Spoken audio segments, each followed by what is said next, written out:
लाडक्या बहिणींसाठी लाडकी बहीण योजनेतून तब्बल 92 लाख महिलांची नावं वगळण्यात आली आहेत आणि यात सर्वाधिक संख्या बीड जिल्ह्यात दिली आहे। ई-केवायसी न करणं, अपात्रता आणि उत्पन्नाच्या मर्यादांमुळे मूळ लाभार्थी संख्येत 38% घट झाली आहे। दरम्यान कॅगनं या योजनेच्या वाढत्या खर्चावरून राज्याच्या आर्थिक स्थितीवर ताण येण्याचा इशारा दिलाय।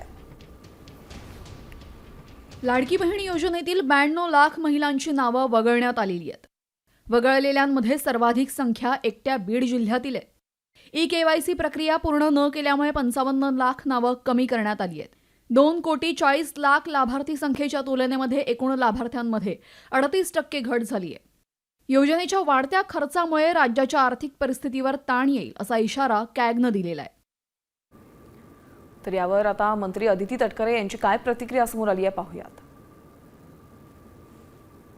ची प्रक्रिया पूर्ण झाल्याच्या नंतर ज्यांनी ई-केवायसी केलेली नाही किंवा जे इन्कम टॅक्सच्या याच्यामध्ये जो काही डेटा आम्हाला तिथून मिळाला त्यानुसार जो इंटिग्रेट केलेला डेटा असेल, आरटीओ कडून जो मिळाला त्यानुसार जो इंटिग्रेट केलेला डेटा असेल, किंवा ज्यांनी ई-केवायसी ची प्रोसिजरच त्या ठिकाणी फॉलो केलेली नाही, ह्या सगळ्याच्या अंतिम आलेले जे पात्र लाभार्थ्यांची आहे ती साधारणपणे 1,67,00,000 अशा सुमारास ती आहे।